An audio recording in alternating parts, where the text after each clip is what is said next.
Mic check, good. So I'm Max Ceron, CWB Association Welding podcast. Today we have a really cool guest, Welding podcast. The show is about to begin. Hello and welcome to another edition of the CWB Association podcast. My name is Max Ceron, and as always, I'm going east, west, north, south, and inside the quantum dimension to find the speakers for you, my dear listeners, on this wonderful show. Today, I am out in the west. I'm going to Calgary to find somebody, and we got Gabe Scigliano here. I'm trying to say that right. Gabe, thanks for being on the show with us today. No problem. Looking forward to chatting with it. Awesome, man. So I've been reading your bio here, kind of looking over what you're doing. You're a welder, pipe fitter, working with the Boilermaker Hall, or I should say you're a Boilermaker who welds pipe. So to say, get that in the right order. Yeah. And you know, and you're out here in the West where it's pipe welding, boiler making world, right? It's a lot of the work that's out here. Yeah, How's Calgary treating you? How's it going out there? It's awesome. I should be correct you a little bit. I'm living in Edmonton currently. So I grew up in Calgary, lived there for my whole life. And then recently this summer, I moved out to Edmonton with my girlfriend because she's pursuing her master's for physical therapy at U of A. So we relocated out here for the next couple of years while she finishes school. So careful, you're going to get stuck. I know. Yeah, there's a lot of work out here too, which has been good for me. But I primarily travel most of the time anyways, so it doesn't really matter. But I always consider Calgary to be home base. That's where I did all my training, and I always consider that to be home. Yeah, well, I know it's a pretty big rivalry between Nate and Sate. So I saw Sate there, so I figured Calgary, but now you're in Nate's backyard. So but that's cool. I love Edmonton, man. Yeah, I've enjoyed the city a lot more than I thought I would. I think the move kind of initially was a little bit daunting in the sense that I've always been in Calgary and just used to being there, having routines and stuff like that. So moving out here was a bit of an adjustment, but I've really enjoyed the city so far. Well, that's good. That's good. I know that though. I enjoy, all of Alberta is fun. My daughter lives up in Grand Prairie, so I know I would say as a young man, I spent more time in the south part of the province, but as an old man, I spend a lot more time in the north. We have a headquarters in Nisku, Edmonton, the CWB. So, there's a lot more for us up there. But, props Alberta, right? Yeah, I've definitely driven past that headquarters. Actually, now that I'm thinking about it on my way up north over the years, I've driven that highway quite a few times. I've seen it there on the right-hand side. So yeah. You're a pretty young guy, though. You're just coming up in the world, but you've accomplished quite a few things. Let's start at the start. Like you said, you're in Calgary. That's where you grew up and were raised. Now, Calgary is kind of thought to be more of the white-collar capital of Alberta, where Edmonton's more the blue-collar city. When you decided to get in the trades, was there any pushback, or how did you fall into the trades? I guess I'll start at the start of it. To be honest, I didn't really growing up have intentions of going into the trades. I grew up playing competitive hockey for most of my childhood into my late teens. So my primary focus was always sports. And I never truly thought too much beyond that about what my career path was going to be going into my adult life. And then I think when I decided to hang up the skates and start focusing what I was going to do with my life, I didn't necessarily jump straight into the trades being my number one pick. My father was a welder for almost 47 years. He just recently retired. He worked out at the Iron Workers Hall for many, many years. And I just never really thought I would go into the trades. It wasn't talked about in my high school. It wasn't really pushed on me. Like you said, it's more of a white collar city. All of my buddies were kind of getting ready and prepared to go to university, take business degrees and go down that path. So once I decided that I was going to get into the trades, I sort of just fell into it. I had a close friend that was working with the Boilermakers Hall, and he had just started his welding apprenticeship, and it was kind of just a casual conversation that got the ball rolling. He basically just said, like, you know, what are you doing, kind of thing? Like, are you going to school? Or are you gonna, work? What's your plans? And I just didn't really have a plan. And I said, well, I'm kind of just floating in the wind a little bit. I didn't Just really know where I was chilling. going. Yeah, like I didn't have a huge plan. So he said, well, have you ever thought about trying welding? And I thought, not really. Like, my dad was a welder, and like growing up, I'd see him coming home at the end of his shifts, and he looked so tired, and I'm like, I don't want to do that. Like, that doesn't, and I thought, well, I'm not really doing anything. Like, sure. So I went with him down to the Boilermakers Hall in Calgary and got introduced to, the people that run the hall down there. Yeah. Sean Aled has been a big part of my training, and he's kind of the one that pushed me to go, okay, well, let's get you rolling here. So I did a pre-aptitude program through our hall. So we have, we have basic steps that in order to get indentured as an apprentice, you go through these small courses that we offer to just kind of vet out if you're interested in the trade. Gives you a chance to try welding. I had never welded before in my whole life. I'd never really even been around it, even though my father was a welder for so many years. I just never really was around it and never had much experience with it. So trying it out for the first time, I mean, I think like most of us who are welders, I was absolutely terrible. I wouldn't say at the start I showed natural aptitude towards it. I wasn't necessarily a beginner that really took a shine to it. So after trying it out, I thought, okay, like I think I could, see how it goes. I'll do the pre-apprentice program that we have at the hall. So went through the program, and I did well enough, I suppose, to be accepted into the Boilermakers apprenticeship program. And that's kind of how I started my apprenticeship. And then once I got the ball rolling, I should say, to actually start my apprenticeship, that's, I think, when that ignited that passion in me to be like, okay, like I think this is going to be the path I'm going to go down. This is going to be my career. Yeah, it's a very interesting couple of things you have in there. One of them is right off the top. Most of the best welders I know, fabricators, tradespeople, are usually from a background of either sports or music. They usually had something that made them be competitive at an early age, because once you realize that welding can be also competitive and like internally competitive, where like you compete with yourself, that opens up kind of a whole nother window where you can connect those dots. You're like, sports, you're judged on every single move, every single shift, every single, like, I mean, the better you get, the higher up you get in sports, the more critical they are on everything. How you stand, how you put your knees, how your elbows cocked at a certain degree during a certain move. That level of critique is perfect for people that get into welding, because that's so similar to what we do. When you start learning to weld well, like real well, not just basics, you look at everything, every angle, every piece, every possible procedure, every variable, right? Did you feel that kind of connected the same way in your world? Yeah, I would definitely say that competitive spirit that I had with playing hockey growing up translated into the welding once I got, to my first year of school, for example. You meet guys in your class and you kind of develop that camaraderie, and it's that friendly competition to push each other to succeed. And it's not necessarily just to be better than the next guy, but it's also just to improve day over day. Every day you show up to school and you're getting in the booth and you're practicing these welds over and over again.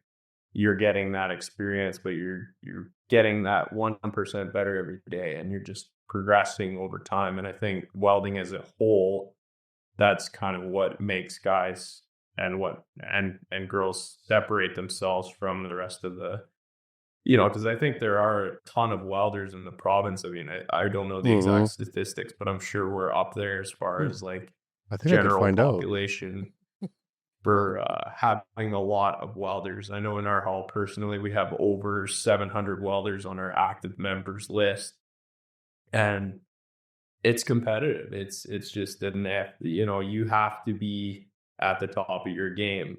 And I think that growing up playing sports created that work ethic and that competitive nature in me to want to be at my absolute best every time I'm striking an arc. And those little adjustments you make in welding, especially welding pipe, TIG welding and things like that, you're making small little changes, and that can make all the difference in your weld to allow you to perform. Well, for sure. Like, I mean, if you're not paying that attention to detail, you fall off the bus pretty quick. Yeah, and it'll be sure. like, why is this not working? And then someone's like, well, did you do this? It's like, oh, right. Yeah. Yeah. It's little things. I remember my first time TIG welding, I go from welding one hand to all of a sudden introducing that second hand into the equation. And it's it's just very small adjustments and learning from people that I was very fortunate to get very good training throughout my apprenticeship, both at school and also through our union hall. I mean, we have some of the best, I would argue, some of the best TIG welders in the province coming out of our union hall. And we have a lot of really skilled trades people that were able to help me and give me those minor details to allow me to progress forward. Yeah, Alberta right now, as of last year, has 14,185 registered welders. Wow. Yeah, I'm not surprised to hear that at all. Yeah, it's the only two provinces with more are Quebec and Ontario, which are quadruple the population. Exactly. Yeah, so it's and the compulsory aspect of training of welding in Alberta really increases the ability to become an apprentice and a red seal right down the road. Yeah, because that's not compulsory in any other province. And some provinces don't really push apprenticeship at all, right? yeah, absolutely. So for yourself, I'm interested about your family dynamic because Dad was an iron worker, and it's very funny because my dad was a Boilermaker, and I became an iron worker, but that must have been interesting. He didn't want me to get into the trades. He kind of did everything he could to kind of steer me away from that and to go to university. It was like, you don't want to do what I do. But then when I became a welder, I was like, why would you not want me to be this? I have fun at work every day. I love the people that I work with. I get to build these awesome things, and then the days fly by. Like everyone looks at a welder at the end of the day, and it's like they're dirty and they're tired. But ask them how fast it went. It's like you snap your fingers and a 12-hour shift is done. Now you sit 12 hours behind a desk and tell me how you feel. You know what I mean? That's a long day. I'd rather do 12 on the tools any day, right? So now when you came home and said, hey, Mom, Dad, I'm going to try out with the Boilermakers. I'm going to see what's up with that. And I might go down this path. Was there any pushback from your dad or from Mom? Were they like, no, you could do something else? Or I think, it's funny. My parents, I grew up in a very honest household. So, and especially when I was playing sports, there was no beating around the bush. If I had a bad game, I knew. There was no, oh, you did a good job. They give you the courtesy pat on the back, but it was always pretty honest. And my dad and mom, I think, knew that I didn't necessarily show a great aptitude towards, I was never going to be the guy that was going to go do a 4-year university degree and work an office job. That just was never going to be me. I didn't have interest in school. That type of school, I should preface, because I think once I got to SAIT, I showed that I wanted to apply myself. I wanted to be there. And I think I just needed to find the right thing. But to circle back to your question, my dad didn't have anything against me getting into the trade because I think he saw that I showed genuine interest, and it was probably the first thing that I had ever come to them and said, I'm really interested in this. I think I'd be good at it. So they supported me the whole way. They believed that because of the interest I was showing, that this was probably the right path for me to go down. Good. Because you'd hate to have that struggle at home, right? Absolutely, yeah. Because like I mean, I think. Sorry, go ahead. well, it's hard to do anything as it is when you're not used to it, and having to Yeah. defend it is tough. But I'm glad that they had that support for you. Yeah. I think it's, me and my dad, we go back and forth, and we'll have we'll chirp at each other a little bit about which hall is better, and, you get your benefit statement. And when my dad was still working, he'd get his benefit statement, and we'd be comparing and sitting there going, oh, well, I got a little more money for massage this year, or this or that. Just little jokes here and there. But Yeah. my dad and mom have always supported me and believed that I could be good at whatever I chose to do. And because I showed passion for welding, I think they just supported me from day one. So one of the things that happens when you become an apprentice is that there's school, and you kind of had been wanting to avoid school as much as possible. Yeah. When they're like, okay, well, you get to be a Boilermaker. This is a part of the deal. What do you think about doing your first block when it comes up? Was that daunting to you? Was that something you're like, oh no, school, or did you feel better about it? I think, yeah, I'd been told, as you know, the first year, I believe personally, the first year of welding school is probably the most difficult, because I think you are getting bombarded with so much information at one time. I remember getting my stack of books in the mail, and it's 2 boxes, and it's this high, and you're thinking, how am I going to get through all this in 8 weeks? So I think just the first day jitters were very high, but I was excited because I was excited to go and learn something that I was genuinely interested in, and not feel like I'm doing it because I have to be there. I'm doing it because I want to be there. So there was some nerves, and to be honest, I did my first year of school during COVID. So you were all online?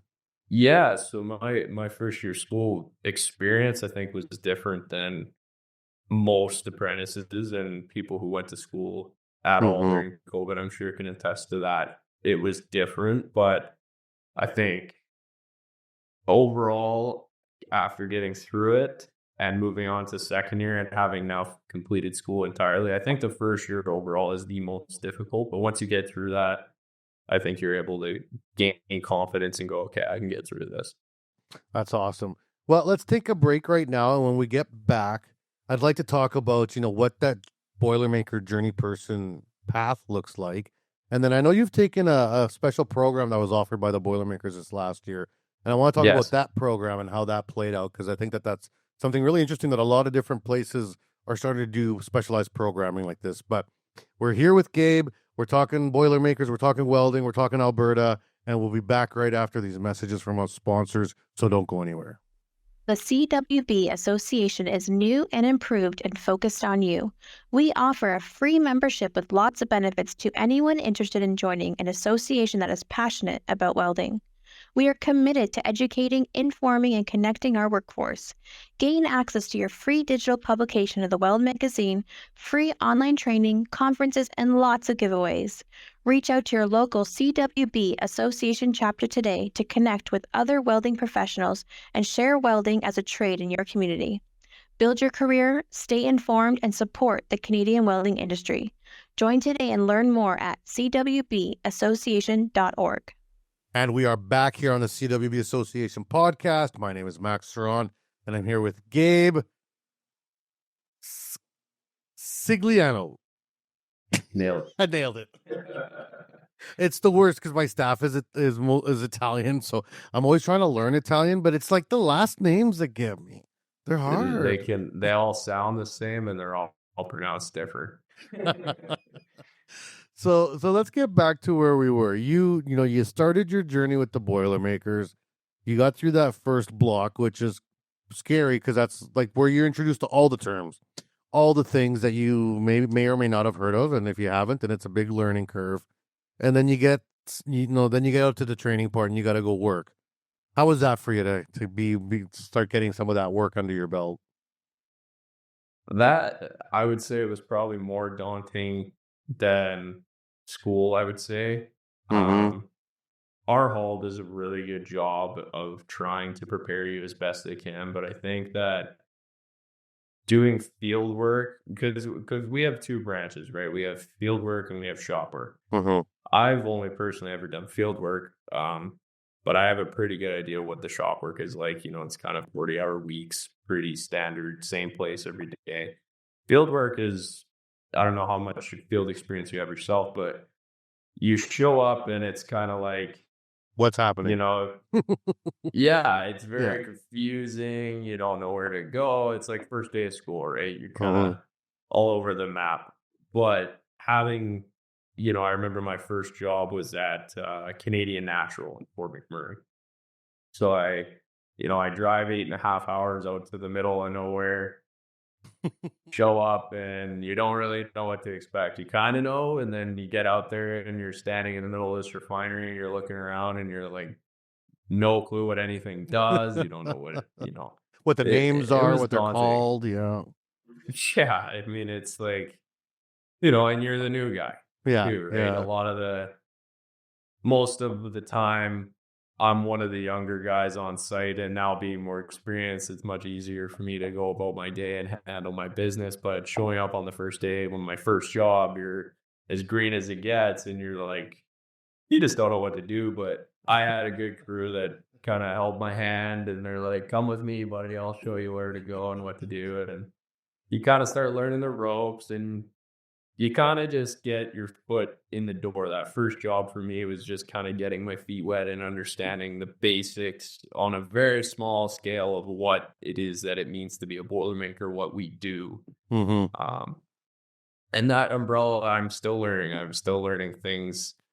It never really ends, honestly. No, it doesn't. And especially for I think the nature of our specific union and what we do, there's so many different things that we work on. There's so many different types of welds that you're going to come across.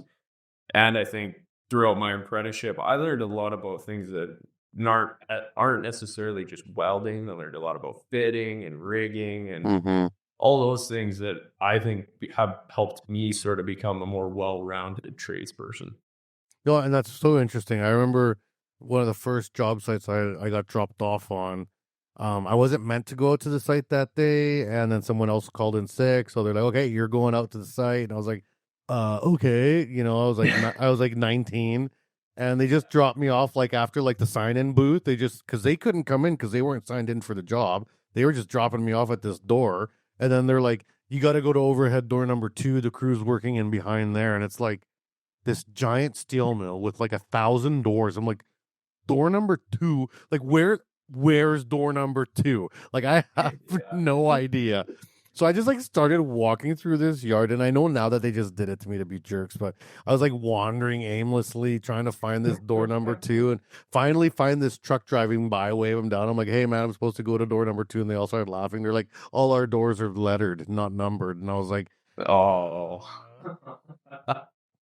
They're like, who you with? I'm like, I'm with SHC. They're like, oh yeah, you guys are in the background there. I'm like, thank you. But I mean, those things are scary. You don't know, but you don't know what you don't know, right? So no, and I remember just my big thing was I learned quickly you're going to make mistakes. You're going to go to the wrong place. You're going to be late. You're going to make, and you just have to get through it, and it's just part of it. And over time that goes away, and I look back on those kind of stories like you were saying, and I just laugh because it's funny. It's funny, part of being, you're the new guy, and it's just part of the crew bringing you into the fold and bringing you to be a part of the union or part of the crew. Yeah, and then you do your time working. You got to go for block number 2. Now your confidence is coming up, right? Like you're feeling better. I know that for most people, once you start getting the hours and the apprenticeship rolling, then you start getting a little bit of that sense of urgency. Like let's hammer this out. Let's get this done. Is that what you were feeling too? 100%. I mean, I always heard guys tell me, "Oh, you'll miss being an apprentice. Being an apprentice is awesome." And to be honest with you, I've never felt that way. I've always wanted.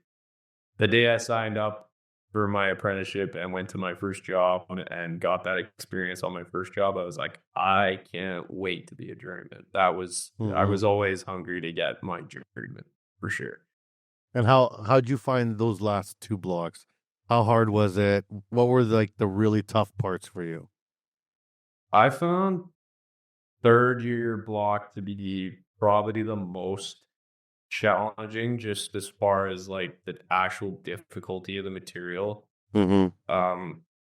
I found blueprint reading to be particularly difficult for me because I didn't have much experience with that. A lot of people struggle with that, yeah. So that was something I had to work through for sure. I was definitely leaning on my teachers a lot at SAIT to kind of help me with that. And it just required a lot of extra time for sure. But I think it's like anything. I had at that point learned how much effort and time needs to be put in outside the classroom, just reviewing and studying to Yeah. succeed. Mm-hmm. So at that point, I knew what the expectations were as far as like how much time per day I needed to be putting in order to succeed. It's like sports, man. Like, I mean, game day is game day, but then if that's all the practice you're putting in is minimum practice, then you get minimum, Minimum results. results, for sure. and that's what you get. Like, it's if you're not thinking about it, kind of as you're falling asleep, do you even really want to be there? Like, Yeah. Yeah. You do mention something interesting that is not necessarily common across Canada, and that's the fact that you did a lot of your Boilermaker training at SAIT. So this isn't 100% the same way in every province or every hall. Lots of halls have their standalone hall, their standalone training center, and that's it. They don't work with colleges or other groups. The unions are all different like that, like between the ironworkers, pipe fitters, Boilermakers. They all have that kind of a different mix with that. The ironworkers just shut down their college school here in Saskatchewan and went back to straight being in the hall. But you went to SAIT, so it was like a Boilermaker program through the hall at SAIT, right? So, like, how does it work? Are you referring to the Filling the Gap program, or no, are like you your initial school? So, all of my initial school was the welder. I guess it'd be your journeyman welder school, your standard welder school, and I would assume that would be the same across all of Alberta. Whether because when I was in school, I had members of my classes that were pipeliners, that were working in shops, that were like there was only 2 Boilermakers in my third year class, for example. Okay, I see. So the way that our union is structured is they keep track of your hours and manage your blue book throughout your apprenticeship, but you are responsible for signing up and attending school on your own. So that is where the responsibility falls to yourself to sign up through the Alberta government to go to SAIT to do your second year welding or third year welding. Once completed, you notify the hall that you've completed it, you send in your marks, and they check that off in your blue book so you can progress. Okay. Yeah, and see, that's not available in every province. That's that's an interesting thing. So like in some provinces, it's all on the Boilermakers. They do their training in-house, they do their welding in-house, they do all the pieces. And not every facility is the same. So there's some halls, and this is like, I mean, between all unions, some halls you're getting more welding training than other halls. Right? You go to some halls and they only got 6 welding booths, and you go to another one, they got 30. It's like, okay, that's different, right? But I know that Alberta is very welding heavy, right? Like, I mean, a lot of the training does push towards physically welding because there's just so much work. Like, really, at the end of the day, there's just so much work. Did you struggle with the journey person exam? Was it tough? How'd you do? I think I did very well. Good. There's a saying, I'm sure you've heard it, it's 70's 100. Yeah, yeah. I used to teach the Red Seal program. I hated saying it, but it's true. Yes. Yeah. I'm not I hate to say it, but I don't specifically remember what I passed my Red Seal with. I wasn't expecting to be in the 90s or anything. I think I got in the 80s somewhere, but I managed to pass, and that was what was most important to me. I really wanted that Red Seal on the first try. Yeah. I know a lot of other people, they go and they do their journeyman exam, they pass, and then they go the next day, they write that Red Seal, and unfortunately don't pass. And I I very, very badly wanted to pass my red seal on my And just first get it try, out of the way. Yeah. so I could be done and say that I completed everything on the first go. Yeah. And More of a personal goal than anything. Nobody was sitting there telling me like, "Oh, you better get it on the first try." But it was more of a personal thing again, and that competitiveness in myself to get it on the first try.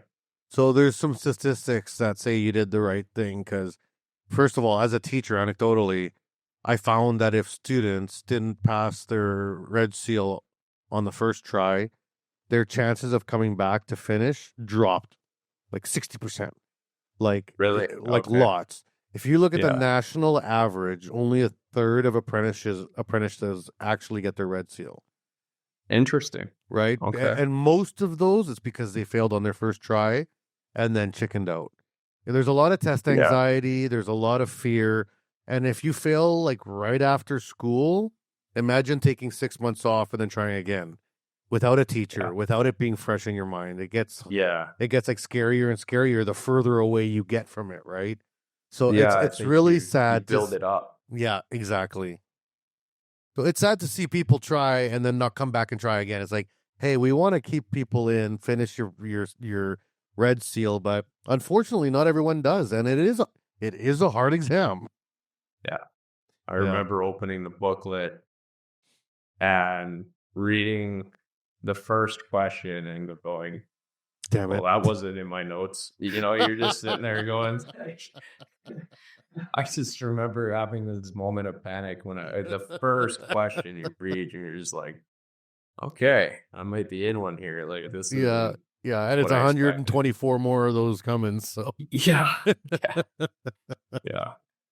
So Yeah. now what do you do? Like now you got your red seal, you're in with the Boilermakers and you're working.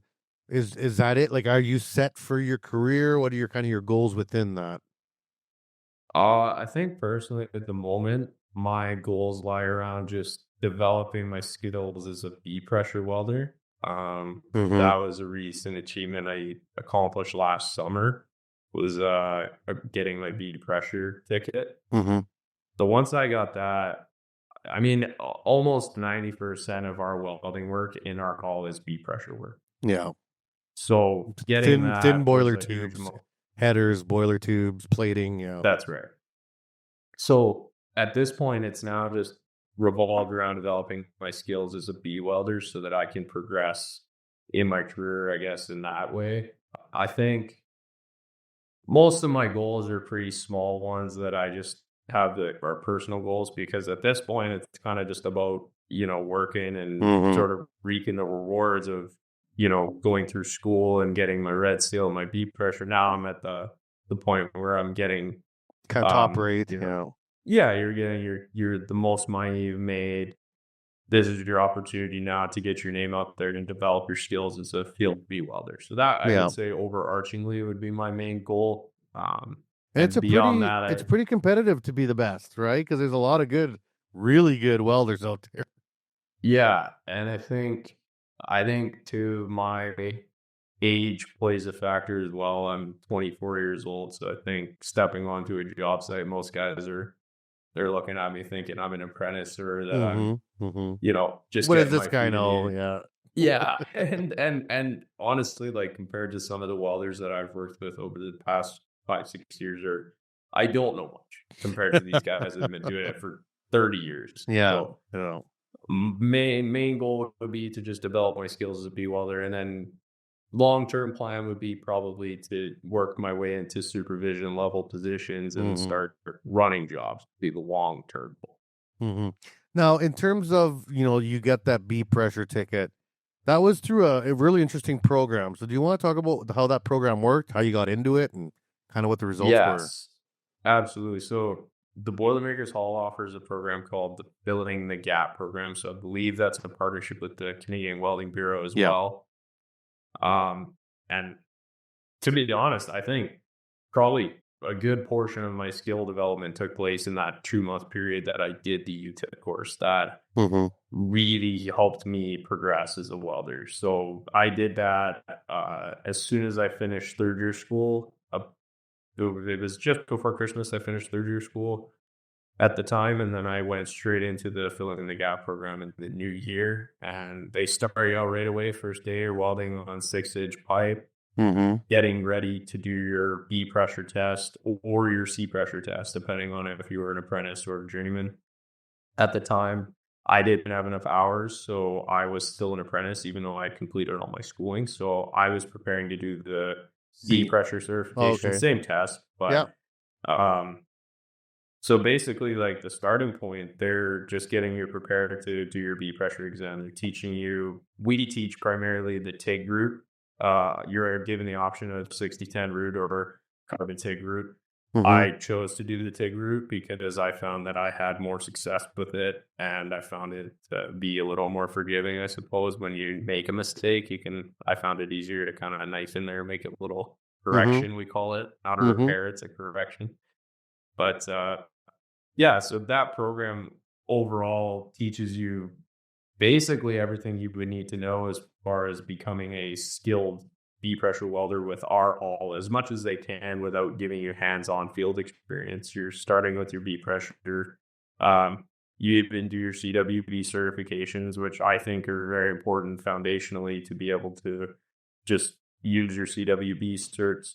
I've used them throughout my whole apprenticeship in the field. There's always something structural around, Always. And Always. a lot of, I think a lot of B welders at certain points of their career, they kind of cast the CWB certification to the side a little bit because they're so focused on welding pipe. But I've always maintained my CWB certifications because I've found them to be very important on jobs. I've always found a way to use it at some point. Yeah. Even just welding brackets on for the electricians or something like that. Like, I mean, all those things have to be certified. Exactly. And after your CWB certifications through the program, you move on to small bore pipes. So you're moving down from a 6-inch pipe down to a 2-inch pipe. So it's a little bit different process. You're moving from a weave bead on your caps and stuff to stringer bead. It's different positioning, and you move through carbon to the alloys, stainless and Inconel, all the way up to chrome. And our instructors at the time, I mean, we have what I would say is the best training program that I've heard of. I mean, we have top-notch instruction that helps you start from zero, take welding experience, and can get you all the way to the point of some members of my Filling the Gap class made it all the way to the Inconel alloy and passed those certifications, having zero TIG experience and not having a bead pressure in the matter of 8 weeks.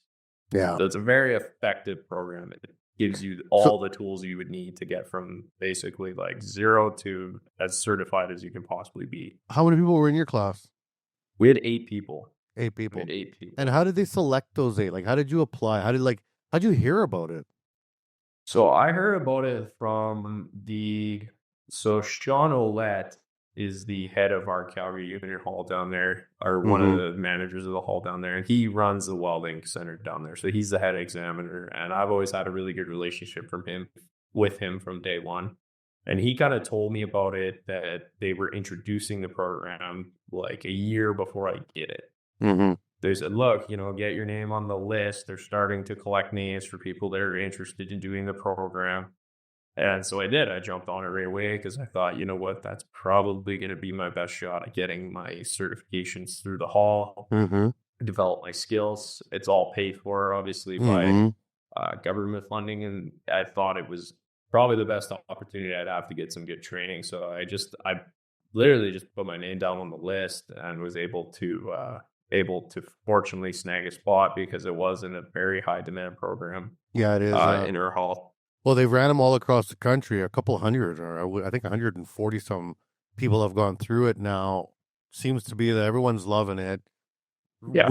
Your instructor for that program, was it a hall instructor? Was it someone they brought in? Yeah, so my instructor, his name was Lincoln Brown, who is a very successful B welder through our hall.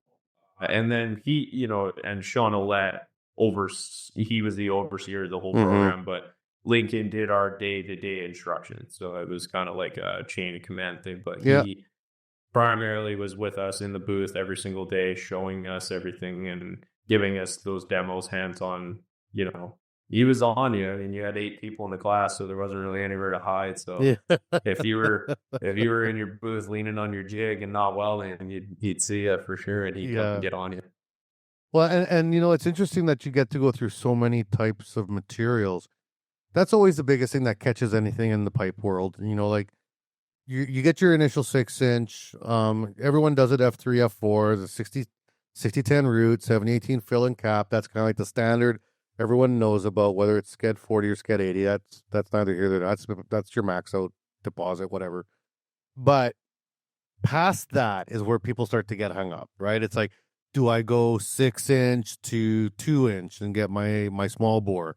Or do I go 6-inch and just go to an F5, F6 and do my TIG root carbon out or stainless root carbon out on pipe at 6-inch? Or there's so many variations. Your P44s, which are your nickels, your 40, 47 is Inconel. There's a bazillion numbers and positions. And then do you need it in 6G or do you need it in a 5G, 5G, 2G? It's a lot of information. And if you go to ASME 9, it doesn't help. Like that, those documents are confusing and even the people that test ASME 9, the pipe testers, they can't even agree on what's allowed sometimes. Like you're talking about, is it a repair? Well, you don't say that word, but can you grind out a stop? 100% you can, and if I happen to have to grind back 3 inches from that stop, things happen. But and then it's like, and then how much deposit is allowed on the inside? Is it the 3 mil everyone always tells you, or more or less? And it's a lot to navigate, right? And when you get pulled into a program like that, you can just dial it in. Okay, what do you want to learn? What's next? And we got a person here to teach you. Let's hammer it out, right? Yeah, you get a path, and I think that's what we have opportunity to go and practice. If you're a member in good standing with our hall, you can go practice at any time. If you're not working at that time, you can go utilize the hall's resources at any point.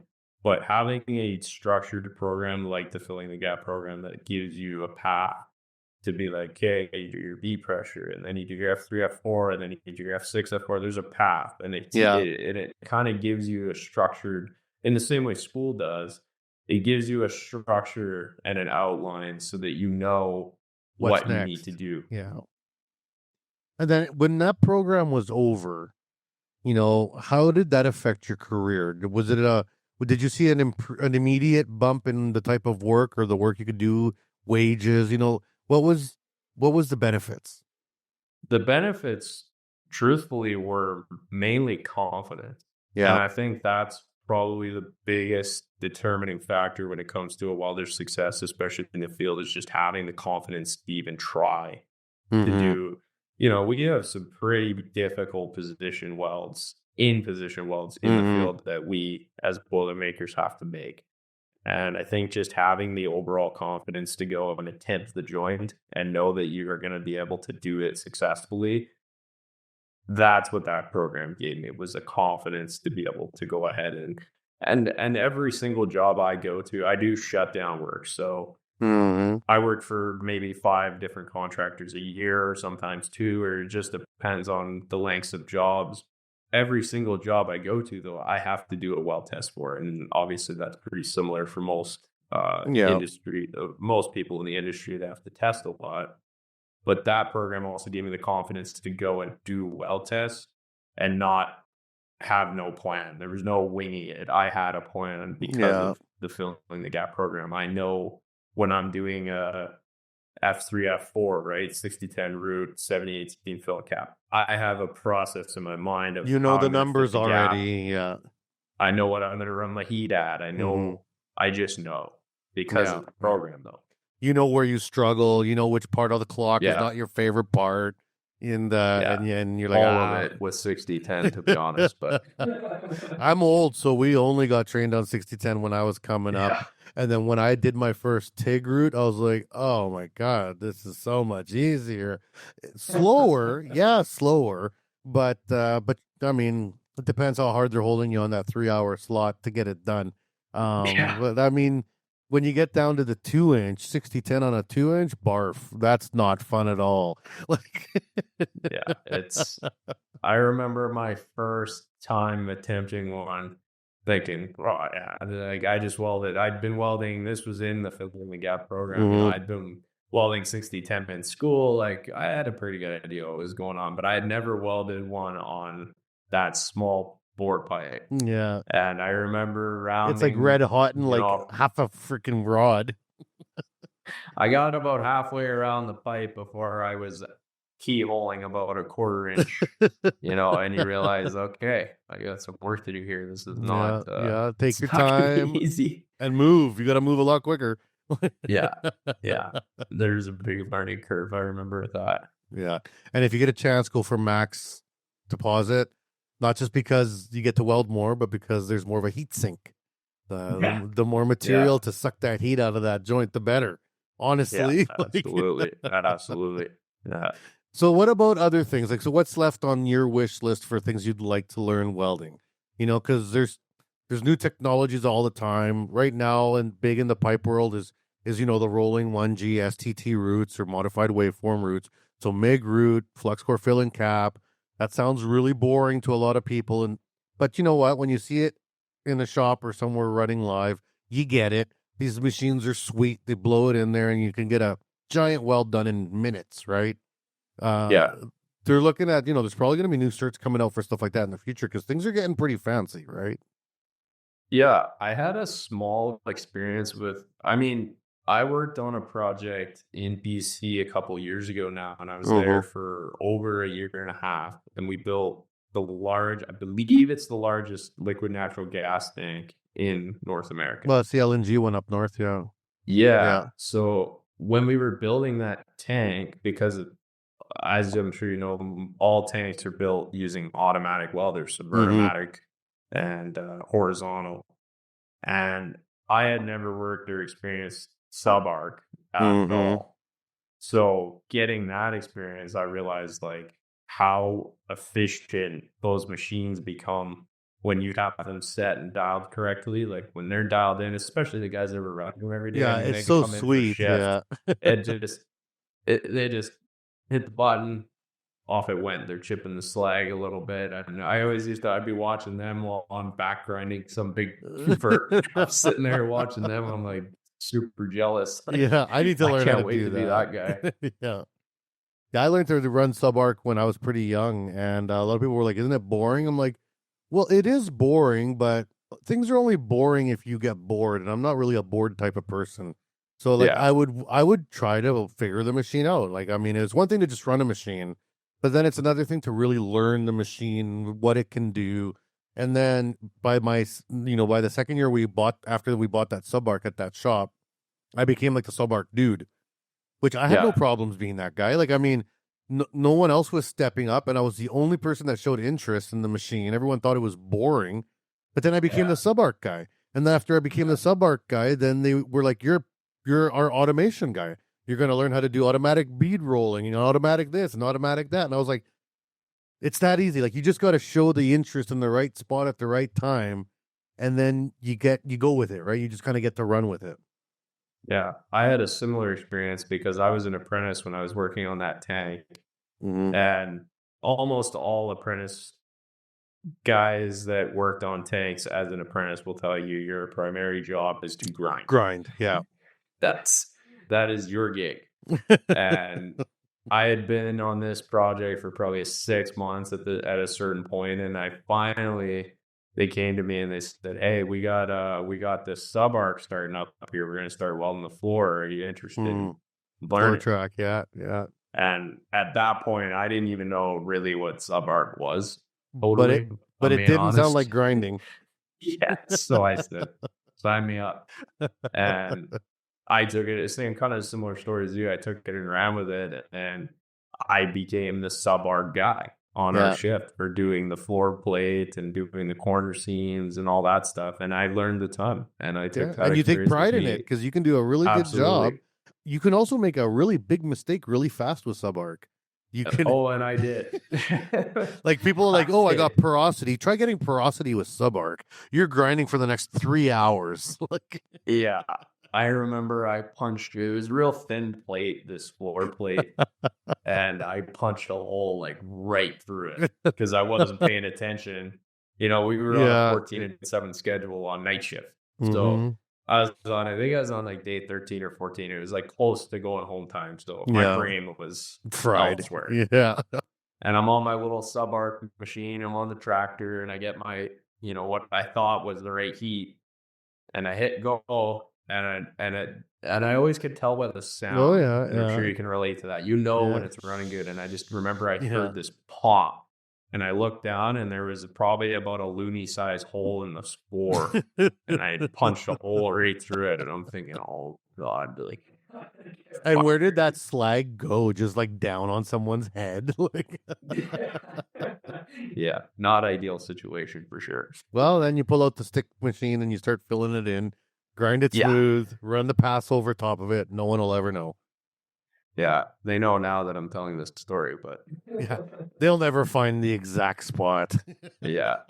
As far as I know, that tank's in operation now, so it must be all good. They check it. They have testers. They have inspectors. They're good. Yeah. So what do you see yourself doing in the future? As we get to the end of the interview, like you got your long time goals. You said you want to get your skills up for sure. Usually people that are like you, that are quite ambitious with skills and looking to grow, you also really start to realize that you like learning and that you kind of like teaching too. That seems to be kind of a cycle for a lot of people that I see in these situations. Have you gotten to that point yet where you don't mind teaching, or maybe you see it as a someday future job, or are you just full on teach me as much as you can, you want to learn? I think at this stage of my career, based on my experience level, I don't think I'm in a position to be teaching people, if that makes sense. Yeah. I guess on a smaller scale, if I was teaching somebody how to pass their B or do something that I've already done, then I would feel confident teaching and instructing somebody. But I love passing that knowledge on to somebody. Like, I would love to be able to save other people the grief. The grief that I had to deal with sometimes. But I think in the future, I would absolutely love to become an instructor. I think that would be like at the end of sort of the welding career for me would be the goal. Or like I said, just getting myself into supervision. But I think at the moment, I just want to gain experience and develop my own skills. Is there any sites you'd love to go to? Any places you'd love to go work? Like, I've been able to travel kind of the world. Once you start thinking about all the jobs out there, you got a travel bug in you at all, or do you like being close to home?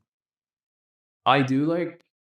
I think when I was younger, I guess You're still young, but when I first got going, I didn't care where the job was. I didn't care. I was just like, how much are they paying? When do I start? That was all I cared about. I think now, I would really like to work more primarily around where I can be at home as much as I can, I suppose. Yeah. We're supposed to have a pretty heavy shutdown season next spring, hopefully, and I'm hoping to land somewhere more around this area, Fort Saskatchewan, somewhere in Edmonton. I've actually never worked in Edmonton in my whole time being with the Boilermakers, surprisingly. So, well, most of the team that's at the Boilermakers Hall in Edmonton is going to be the people with quite a bit of seniority, right? Those are the steady Eddie jobs that they're going to hold on to pretty tight. There is pretty big manufacturing facilities in Edmonton, though, that feed the mines and feed the oil and gas. That's what I'm referring to. Yeah, would you be interested in getting into the fabrication side of it then? Like, is that something you see yourself doing? I mean, really anything. I'm kind of at the point, I think, now where I'm trying to navigate what type of welder I really want to dive into being. Do I want to be like a TIG guy? Do I want to be like a production guy? That's kind of where I'm navigating, I think, at the moment. So, well, and you can always switch. As an old guy, don't stress too much about it. Look around you. Absolutely. What's the best opportunity you got? You go with it. I always tell people, it's funny because I used to play hockey, so you'll get the analogy, but I always told students, welding is the NHL of trades, right? We get to kind of pick the teams we want to be on. We got to kind of get to pick, and you look at your own skills. Am I a scorer? Am I a defenseman? Am I a goalie? So then what company needs that position? So for me, I was a stainless guy. I got really good at stainless. I loved welding stainless, stick, MIG, flux core, TIG. I don't care. Stainless is my baby. Then I became the stainless guy. So whenever I saw shutdowns come up for like need stainless welder, I'm drafted. I'm I'm grabbing going, that. like I'm going in. And you just ride it with what your skills are. And over time, you'd be amazed at the teams you play on and the groups you get to meet. And I only did shutdowns for a few years, and then I tried going back in my 30s to do another one. That was a mistake. Shutdowns are kind of a young person's gig. Like, I mean, unless you're a supervisor, it's hard to do shutdowns when you're in your 30s. So that's the only kind of advice I'd give. Yeah. No, I think even I learned that pretty quick that, if you want to, I think to have longevity, I don't necessarily see myself doing shutdowns forever. Yeah. I think Although we all know that 60-year-old who still does shutdowns, you're like, wow, you're like crazy. It's, I remember, I'll never forget this fellow. I worked with this fellow named Carmen, and he was 70. And this guy worked like harder than anybody I've ever seen in my life. It's like just nonstop, go. Just hardcore. And you think you work hard until you see a guy like that. Yeah, like, wow, exactly. never mind. You see a machine like that. Yeah, I know those, they do. It happens to me. I remember trying to carry, so before my second marriage, I wanted to make some money for the wedding. So I'm like, I'll pick up a shutdown. That's an easy way to make some quick money. I'm in Saskatchewan. There's mines everywhere. I've done lots of mines in my younger life. So I threw my name in at the ironworkers. I'm like, hey, can I just go in on a permit? They still remembered me. They're like, yeah, man, we'll send you out. So, I mean, which is the nice things about unions. They take care of you, right? So I was like, hey, man, I need a job. They're like, yeah, okay. When do you want to start? Oh, whenever. Okay. Monday, you're going out to Agri and mine. And I was like, okay. I hadn't done it like in 10 years. Man, they knew who I was. At that time, I was already teaching. So I'm the teacher that had the summer off that came to do a shutdown. So they're like, oh, the teacher Max is back. Ooh, so, ride me a bit. And I was like, oh, man, I still got the skills. Don't worry about it. First job was hauling cable. Really, guys? Yeah. You're going to make me haul the cable? We got all these 17-year-old kids standing around, and you're going to make the 37-year-old guy who hasn't done a shutdown in 10 years haul 180 pounds of cables up 13 flights. Thank you. Thank you very much. Yeah. That's how it goes. That's how it goes. But let me tell you, I lost like 20 pounds by the end of my stint, and I got back and I fit my suit perfectly. So I was in great shape after that. It's like, man, it's the best workout plan ever. Like, I think shutdown work has to be, next to tank work, at least in my experience, has to be some of the most physically challenging work sometimes, just because of the spots you end up getting into and the amount of walking. Yeah. It can really and push up your and body. down walking, not side to side, up and down, right? Yeah. Stairs and for stairs sure. and stairs and stairs. Tanks is just hot, and the apparatus you got to wear, right? When you're sitting in 70 degrees and you're breathing your own farts, that's not fun, right? Like, It's, we have a saying like, tanks but no tanks, and that's kind of how some guys think about tanks. I personally, to be honest with you, I'm a bit of a sicko. I absolutely love tanks, and I would go back every day. The quietness and the solitude. You just know what you're doing every day, and you just show up and you do work. And that's what I enjoyed about it the most. But I also do enjoy the shutdown work. I mean, you're doing something different every day, so that's cool too. You're learning new stuff all the time. Yeah. Awesome, man. Well, let's wrap up the interview here. I want to ask you just one last question. For the people that are thinking about Boilermakers, and the Boilermakers are a great union. My dad was a Boilermaker for forever. I have his tickets right in my drawer here, actually. I keep all his tickets because my dad had a pile of them, and I just like to look at them sometimes. But was he a welder? Or he was a welder. Yeah, he was a welder Boilermaker, yeah. Cool. So, for the young people that want to get into this trade, first of all, the caveat is you can't just walk in any Boilermaker hall and expect a job. It doesn't work that way. You have to apply for membership. You kind of have to have a backer. There has to be kind of a weigh-in, and they protect their numbers on purpose for real, and for real good reasons too, because they want to ensure that they have enough work for all their members, and that's great. But there's other opportunities to get into the field, right? You can take courses like pressure piping courses. You can learn to pressure pipe on your own, really, like if you wanted to. There's lots of ways to get in there. From your point of view now that you kind of are a Red SEAL, You're a journey person. You're already destined to be a mentor and a leader. What do you say to anyone that comes up to you and say, "Hey, man, I want to get into this. What do I do?" I think the first question I would ask would be like, why? And not to be like negative and say like, Yeah. why would you want to do this? That's not what I'm getting at. I'm saying, Well, let's play the more scenario along out. I like this. Let's play. We'll do a couple back and forths. All right. sure. Hey, Gabe, I I'd really think- like to get into this, and you say why, and I say, because I want to make fast money. I would say that that's probably the wrong reason, Yeah, I agree.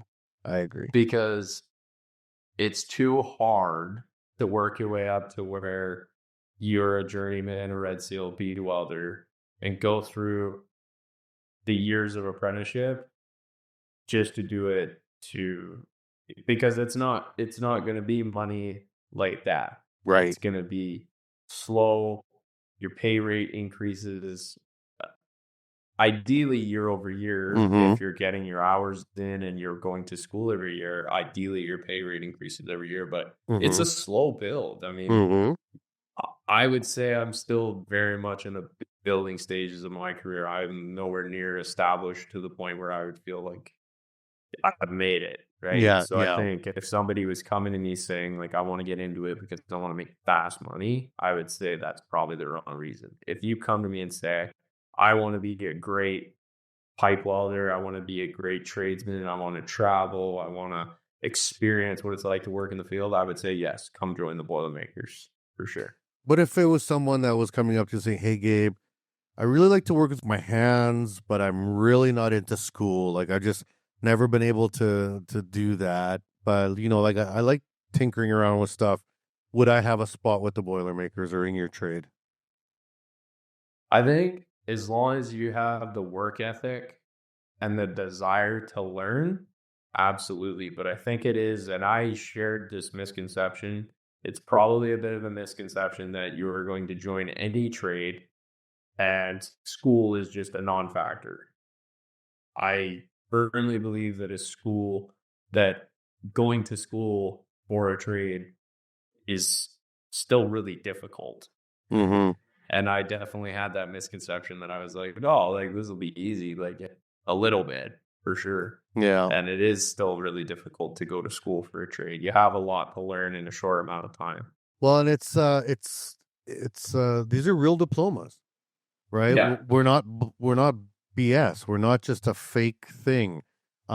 Trade school is school, and there's expectations and homework and studying and but I will say this, and this is the big difference between any university. Trade schools, any trade school, doesn't matter if it's through a union or non-union, they offer a lot of support for you.